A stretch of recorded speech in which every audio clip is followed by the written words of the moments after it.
Hello everyone, my name is Yashleen and today we'll be studying modals. So what is a modal? A modal verb is a type of verb that is used to indicate modality, that is likelihood, ability, permission, request, capacity, suggestions, order, obligation and advice. So to make it more clear, modal talks about the mood of the sentence. जो modal verb होता है ना वो हमें sentence का mood बताता है कि हम request मांग रहे हैं, हम permission लेना चाह रहे हैं या फिर हम किसी को advice दे रहे हैं या हम किसी को suggestion दे रहे हैं.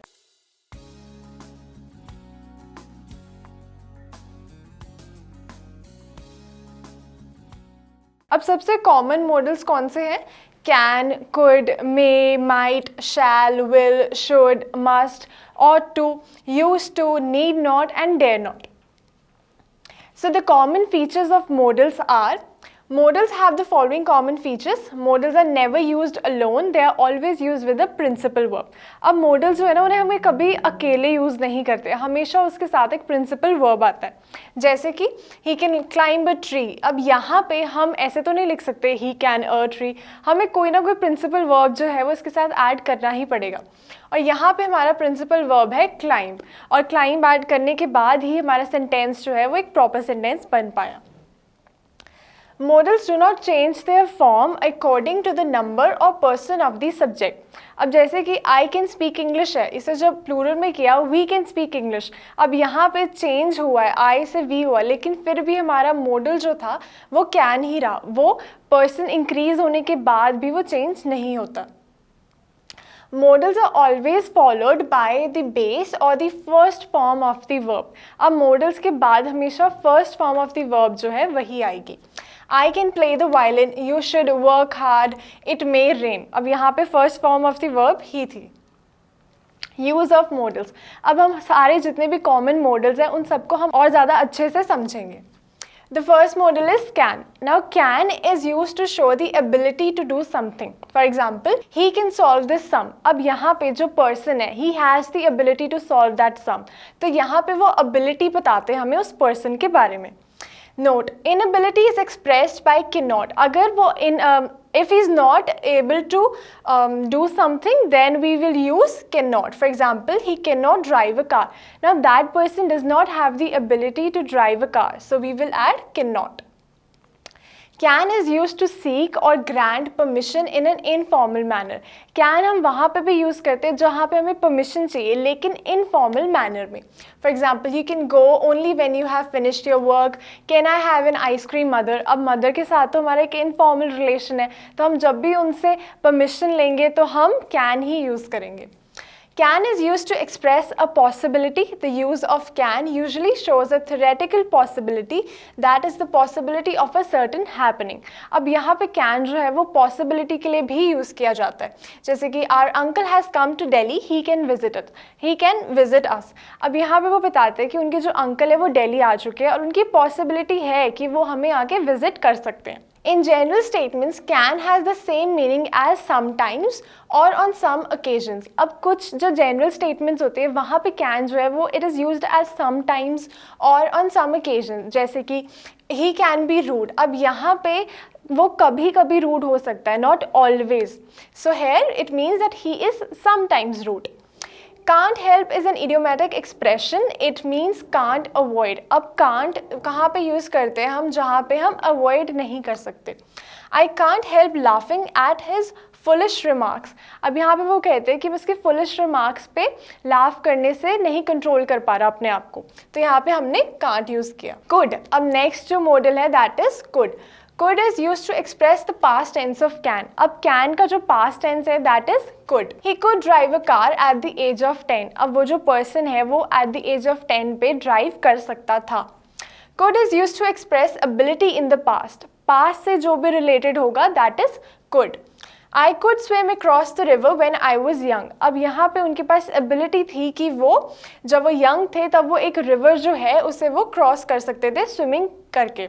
The idea of inability in the past is expressed by could not. If is not able to, then we will use could not. तो यहाँ पे जब inability use होएगी past tense में, then we will use could not. They could not understand it because it was too difficult. वो नहीं समझ पाए क्योंकि वो बहुत ज़्यादा difficult था.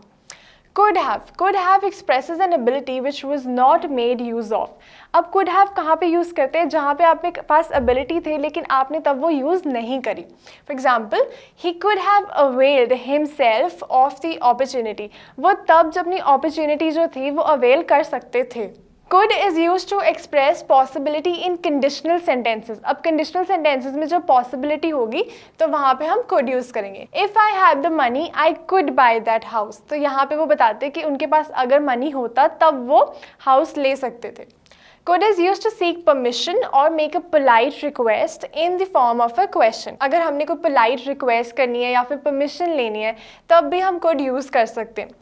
Could you lend me your book for a day? तो यहाँ पे वो एक question पूछते हैं, एक बहुत ही polite way में वो question पूछते हैं, permission लेते हैं कि आप मुझे अपनी book जो है वो lend कर सकते हो एक दिन के लिए. तो यहाँ पे हमने could use किया.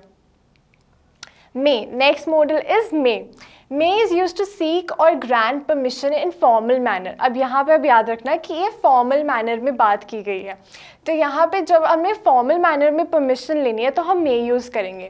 For example, may I leave now? May I come in, sir? अब हमारे teachers के साथ जैसे कि हम बात करते हैं, may I come in हम उनसे पूछते हैं, तो वो बहुत ज़्यादा formal way में हम permission लेते हैं, तो वहाँ पे हम may use करेंगे.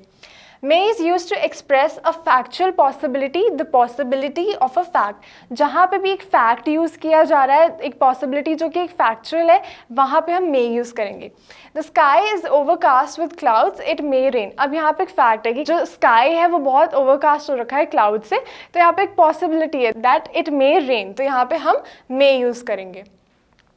May is used in the subordinate clause to express a purpose. यहाँ पे वो कहते हैं he works hard so that he may get good marks. अब यहाँ पे वो कहते हैं अगर वो hard work करेंगे तो he may get good marks. May is used to express a personal wish that wish concerns someone else. अब अगर किसी की personal wish है किसी और इंसान की तो हम वहाँ पे भी may use करेंगे.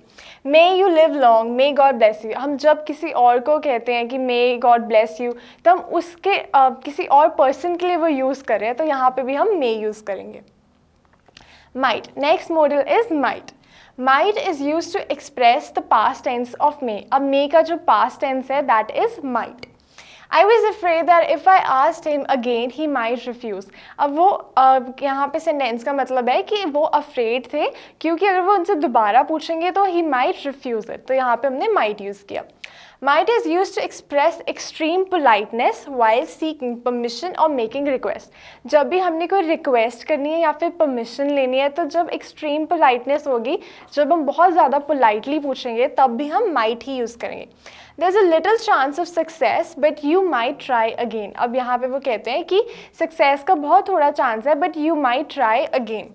Might is used to express a doubtful possibility, that is something which is possible but not very likely. अब जहाँ पे हमें पता है कि ये चीज़ possible है लेकिन इतनी ज़्यादा भी नहीं है, मतलब उसकी possibility थोड़ी कम है, तो हम वहाँ पे भी might use करेंगे.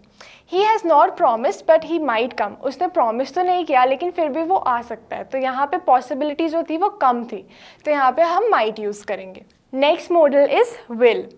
Will is used with the second person and the third person to form future tense. You will get promotion in due course. He will leave for Mumbai tomorrow. अब यहाँ पे हम second person और third person के साथ use करेंगे जब हमें future tense अपना बनाना है. तो यहाँ पे he will leave for Mumbai tomorrow, मतलब वो tomorrow future के बारे में हम बात कर रहे हैं, तो यहाँ पे हमने use किया will. Next, will is used with the first person to express willingness and offer. अगर हम first person के साथ use कर रहे हैं तो it is to express willingness and offer. जब हम किसी को कुछ offer करते हैं, I will supply the things you need. जो तुम्हें चीज़ें चाहिए वो मैं तुम्हें supply करूँगा. तो यहाँ पे हमने जो अगर first person के साथ use कर रहे हैं तो यहाँ पे हम will use करेंगे. Will is used with the first person to express determination. अब will और कहाँ पे use होता है जब हम express करते हैं determination. जैसे कि we will give him a warm reception. वो कहते हैं कि हम उन्हें warm reception देंगे. Then will is used with the first person to express promise and intention. और first person के साथ हम तब use करते हैं जब हम कोई promise करते हैं या फिर हमारी कोई intention होती है. जैसे कि I will not take more than an hour. तो यहाँ पे हम उन्हें बताते हैं, हमारी intention बताते हैं कि मैं 1 hour से ज़्यादा time नहीं लूँगा. Will is use with the first person to express threat. अब यहाँ पे जगह हमने थ्रेट एक्सप्रेस करना है, वहाँ पे भी हम विल यूज़ करेंगे। I will have him punished, तो यहाँ पे हमने थ्रेट दिया पनिशमेंट का, तो वहाँ पे भी हमने विल यूज़ किया। Will is use with the second person to express a polite request. अब अगर हम सेकेंड पर्सन के साथ यूज़ कर रहे हैं विल, तो हमें अगर पोलाइट रिक्वेस्ट करनी है वहाँ पे हम विल यूज़ कर सकते हैं। जैसे कि will you post this letter for me please. अब यहाँ पे हम उनसे एक पोलाइट रिक्वेस्ट कर रहे हैं कि आप मेरे लिए ये लेटर जो है ये पोस्ट कर सकते हो, तो यहाँ पे भी हम विल यूज़ करेंगे। Will you is used in exclamation, then it is really an order। अगर हम exclamation के साथ will use करें तो वो हमेशा एक order होगा। जैसे कि will you keep quiet, तो यहाँ पे exclamation हो गया, तो एक तरीके से order है कि क्या तुम चुप करोगे। Will is used with the second person to express a polite invitation। Will you have another cup of tea। अब वहाँ पे उनसे पूछ रहे हैं कि आपको एक और टी का कप चाहिए, तो यहाँ पे भी हम will use करेंगे। Will is used to inquire about the intention, willingness and wish of the person spoken to। Will you accompany me to the railway station। अब हम सेकेंड पर्सन से हम पूछते हैं कि आप क्या हमारे साथ रेलवे स्टेशन तक हम मुझे अकम्पनी करोगे, तो यहाँ पे भी हम will यूज़ करेंगे। Will is used to express a prediction or introduce an assumption। कोई prediction है या फिर कोई assumption है, वहाँ पे भी हम will यूज़ करेंगे। If you do not mend your ways, you will be ruined। He will have posted the letter। तो यहाँ पे एक हम assumption भी एक assumption है कि उसने letter जो है वो post कर दी होगी, तो यहाँ पे हम will यूज़ करेंगे। Then shall, next model is shall। Shall is used with the first person to express simple future। अगर हमने simple future express करना है और वहाँ पे time involved है, तो हम shall use करेंगे। जैसे कि we shall leave for Kolkata this evening। तो हम ये future की बात कर रहे हैं कि हम evening में कोलकाता के लिए leave कर जाएंगे, कोलकाता से चले जाएंगे, तो यहाँ पे हम shall use करेंगे, क्योंकि एक timing के बारे में बात कर रहे हैं कि evening तक वो एक time बता रहे हैं, तो यहाँ पे हम shall use करेंगे। Shall is used with the second person and the third person to express a command। और हम shall कहाँ पे यूज़ करते हैं, जब हम एक second person और third person के साथ भी यूज़ करते हैं जब हमें command express करना है।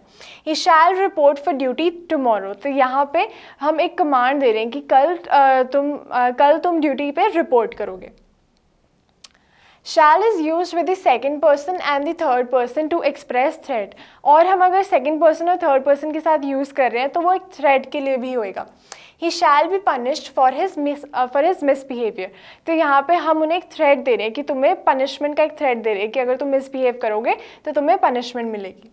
Shall is used with the second person and the third person to give a promise or an assurance।